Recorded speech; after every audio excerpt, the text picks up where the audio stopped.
Hello കൂട്ടുകാരെ, നമുക്കിന്ന് ഒരു മത്തി പൊള്ളിച്ചത് ഉണ്ടാക്കിയാലോ.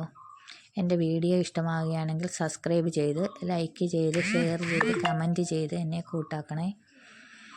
അതിനായി ഞാനൊരു 10 മത്തി വെട്ടി കഴുകി വരഞ്ഞ് വെച്ചിട്ടുണ്ട്. ഇനി ഒരു പാൻ വെച്ച് 1.5 സ്പൂൺ വെളിച്ചെണ്ണ ഒഴിച്ച് അതിലേക്ക് 1 സ്പൂൺ മുളക് പൊടിയും 1/2 സ്പൂൺ മഞ്ഞൾപ്പൊടിയും ഇട്ട് വെളിച്ചെണ്ണയിൽ നന്നായി മിക്സ് ചെയ്യുക. മിക്സ് ചെയ്തതിന് ശേഷം മാത്രമേ സ്റ്റൗ ഓണാക്കി പാൻ അടുപ്പിൽ വെച്ച് ചൂടാക്കാവുള്ളൂ.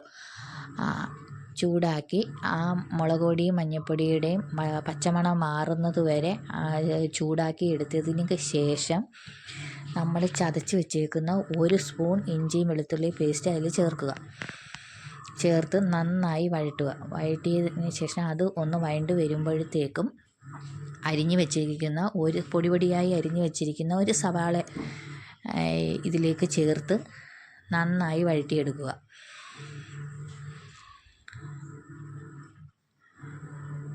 നന്നായി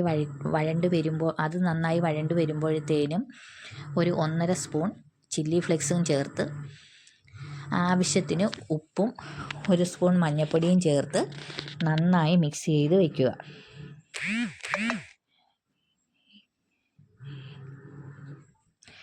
ഇവയെല്ലാം വഴണ്ട് വരുമ്പോഴത്തേക്കും നമുക്ക് ആവശ്യമായ ഒരു ചെറിയ നെല്ലിക്ക വലുപ്പത്തിലുള്ള ഒരു പുളി പിഴിഞ്ഞ് ആ വെള്ളവും കൂടെ ചേർത്ത് എല്ലാം കൂടെ യോജിപ്പിച്ച് ഒന്ന് തിളയ്ക്കാൻ വെയിറ്റ് ചെയ്യുക.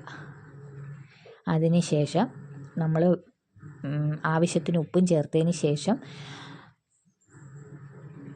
വൃത്തിയാക്കി വെച്ചിരിക്കുന്ന മത്തി നമുക്ക് അതിലേക്ക് വയ്ക്കുക.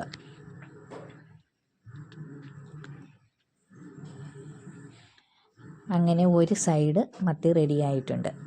ഇനി ആ മത്തി തിരിച്ചിട്ട് കൊടുക്കുക. തിരിച്ചിട്ട് നന്നായി ആ ഗ്രേവിയെല്ലാം ഒന്ന് നന്നായി ഡ്രൈ ആയി ആ മത്തിയിലേക്ക് അതിൻ്റെ പുളിയും എരിവും എല്ലാം പിടിച്ച് വരണം. അങ്ങനെ തിരിച്ചിട്ട മത്തി ഒരു 5 മിനിറ്റ് കഴിയുമ്പം നമ്മൾ തുറന്ന് നോക്കുമ്പോഴത്തേന് നല്ല എരിവ് പുളിയും എല്ലാം പിടിച്ച് ഗ്രേവി എല്ലാം വറ്റി റെഡിയായിരിക്കണം. അങ്ങനെ നമ്മുടെ മത്തി ഫ്രൈ അടിപൊളി.